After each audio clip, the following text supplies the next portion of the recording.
Hello, hello, hello, hello. Ẹ̀yin èèyàn mi, a kú dédé àsìkò yìí. Àdẹ́kù sinmi ẹni. A ṣọ̀pọ̀lọpọ̀ ẹ̀ láyé o. Àmì àṣẹ. Bẹ́ẹ̀ ni, ní a gbọ́ wípé àwọn olórí láàfin pé ó ti ń tó time, àsìkò ti ń tó, ó ti ń súnmọ́lé tí kábíyèsí fẹ́ free gbogbo wọn pátá. We máa get all of them free.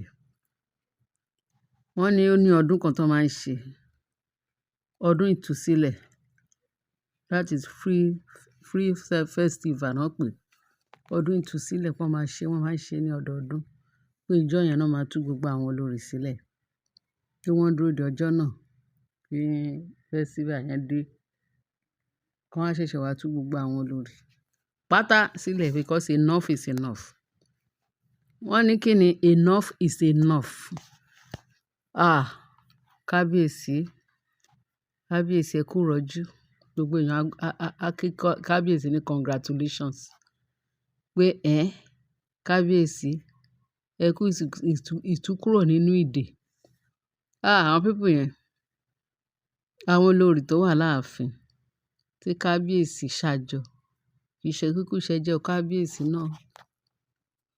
Ó wá jẹ́ pé nǹkan tó dé òun ní kó ló ní kí wọ́n wá wo òun. Bẹ́ẹ̀ ni, ó máa ṣe o. Kò kúkú síbi tí ò sí. K'Ọlọ́run bá wa ṣọ́, kó ṣọ́ wa kúrò nínú ogun àfojúrí àtàgun àìfojúrí. K'Ọlọ́run kó gbà wá. Kì í ṣe ẹjọ́ kábíyèsí, a lè blame kábíyèsí. Bẹ́ẹ̀ ni. So, kí kábíyèsí, kí Ọlọ́run kó rán kábíyèsí lọ́wọ́ o. Kó fún un ní okun àti agbára àti ẹ̀mí ìfọkànṣe àti agbára ìtọ́ni látòde ọ̀run wá. K'Ọlọ́run kó fi fún un. K'Ọlọ́run kó yàn, kó fún un ṣe. Nítorí àwọn olórí tí ó wà ní kábíyèsí gbé wá sáàfin, àwọn afojúfẹ́ni tó ń fọkàn fẹ́ ni. Ọjọ́ yẹn báyìí a máa bá kábíyèsí yọ̀ o. Tó bá ti di ọdún ìtúsílẹ̀, Ọlọ́run á bá kábíyèsí tú gbogbo ìdè. Á já gbogbo ìdè. Agbára Ọlọ́run alààyè. Agbára Kristi Jesu Olúwa wa. Ó ga o. Ó ga. Wọ́n láṣìlẹ̀. A ti rí pé ó dákẹ́ lẹ́nu ọjọ́ mẹ́ta yìí. A sọ pé òun lọ léèní. Òun ló padà sí UK lọ́la. Wọ́n ní ṣe ló bẹ̀bẹ̀ gidi gan, tó ń bẹ̀bẹ̀ kiri, tó ń fún wá gbogbo àwọn tó máa bá òun bẹ kábíyèsí. Wípé kí kábíyèsí jọ. Kábíyèsí jọ, òun ló lólùfẹ́ òun lòun nífẹ̀ẹ́ jù lọ. Kí kábíyèsí jọ. Kó mú òun lọ sí shrine. Kó òun lọ búra. Kí kábíyèsí búra fún òun. Pé tóun bá tún ṣe ibi mọ́ láyé òun. Tóun bá tún ṣe báyìí, tóun bá ṣàwò kí báyìí kí shrine kó dájọ́ fún un. Pé nítorí pé òun ò ní dẹ́ṣẹ̀ mọ́, òun ò ní ṣerú nǹkan tí tóun ń ṣe tó mú kábíyèsí bínú. Òun ò ní jẹ́ kí kábíyèsí bínú mọ́. Bẹ́ẹ̀ ni. Pé òun máa ṣe dáadáa. Pé kábíyèsí á rí pé òun máa di ènìyàn ọ̀tọ̀. Ènìyàn ọ̀tọ̀. Tí ẹ bá rí bó ṣe kúnlẹ̀ yẹn, ó lágbára. Tó ń sunkún tó ń bẹ̀bẹ̀.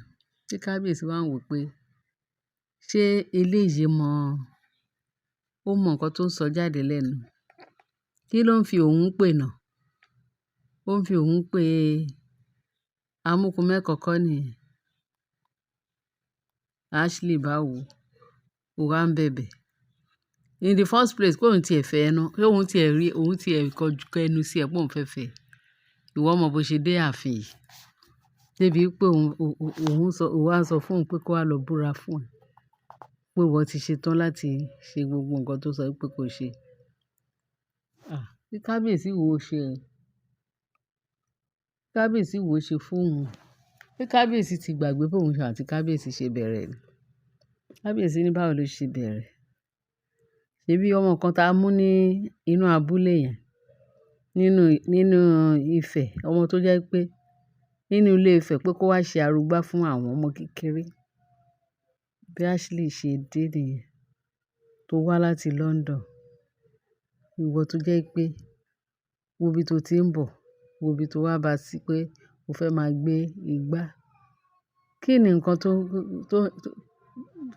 kí ni nǹkan tí ó rò dé bẹ̀?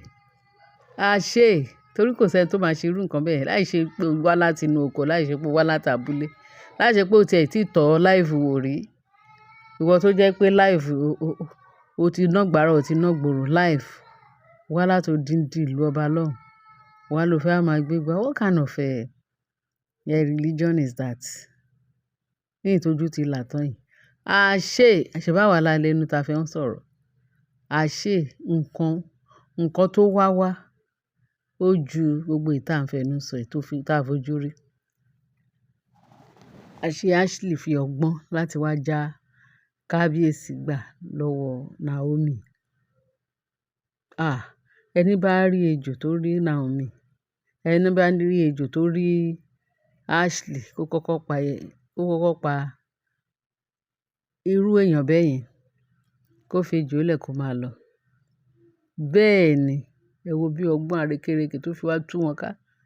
Up till now, ó yìí ń wá pé òun ò tí achieve aim òun. Ló ṣe ń wọlé tó ń jáde, tó ń gòkè tó ń sọ̀kalẹ̀, tó ní àfìsẹ́, ànísẹ́. Ojú òun kọ́ ni kábíyèsí máa fẹ́ Naomi. Ó fa agbára ṣe, ó fi ipá ṣe, ó fi gbogbo oríṣiríṣi gbètùgbètù, kò sí nǹkan tí ó lò láti fi fẹ́ da kábíyèsí àti olórí Naomi rú. Ṣùgbọ́n Ọlọ́run ò gbà fún. Ọlọ́run ò gbà fún. Èyí tó tún padà wá tó ní kó jọ kó wá búra fún òun kó wá ṣe kíni bá lè ṣe náà kó má bàa fẹ́ Naomi mọ́ àbí kó má bàa ṣe kíni náà. Ẹ ti ṣì, gbogbo ẹ̀yin aṣèbàjẹ́, ẹ ti ṣì. Mélòó la fẹ́ sọ, mélòó la fẹ́ kà? Ṣé ti Mariam la tún fẹ́ sọ ni? Tí ìyẹn dìde nílé ọkọ ẹ̀ tó ní láyé, òun fẹ́ di olórí first wife fún kábíyèsí. Níbo náà ti ń ṣe? Torí tí ẹni kábíyèsí fi joyè ni. Àbí ìwọ ni first wife tó kábíyèsí ṣẹ̀ṣẹ̀ fẹ́ gbé níyàwó ní ìgbésí ayé ẹ̀. Kábíyèsí tó ti ná gbàrà, tó ti ná gbòòrò, tó ti ṣe gbogbo nǹkan tó ní ṣe. Bí ìwọ tó fi ọkọ ẹ̀ lẹ̀ kan ọmọ wá pé ó fẹ́ di first wife fún kábíyèsí. Níbo ni? Tí kábíyèsí ó ti rí tí ìyàwó tiẹ̀ tó wá láti ọ̀run wá tán lóun ti dá ìyàwó gidi fún láti ọ̀run wá. Ìwọ wá dé pé kó ti ọmọ yẹn kúrò kí ìwọ wá máa ṣe first wife. Níbo? Ó máa jẹ kéèkì ẹ láti tún gbà. You can't eat your cake and have it. Láíláí. Go back to your husband. Ọkọ ẹ̀ náà ló ti fẹ́ destroy. Ó ṣe destroy ọkọ ẹ̀ tó lọ da omi gbóná lé lórí. Ló rò pé bóyá ààyè fẹ́ gbà ẹ́ lọ́dọ̀ kábíyèsí. No way. Ẹ jẹ́ kí kábíyèsí kó fẹ́ ìyàwó ẹ̀. Kábíyèsí lè fẹ́ ìyàwó pákáleke, kò dẹ̀ ní fẹ́ ìyàwó dáràndáràn. Kò dẹ̀ ní fẹ́ ìyàwó tó máa da omi gbóná lé lórí. Ìyẹn gan, that one alone. Ó ti qualify olórí Mariam. What a terrible, wicked person. Ẹ̀yin èèyàn mi, ẹ ṣé gan-an.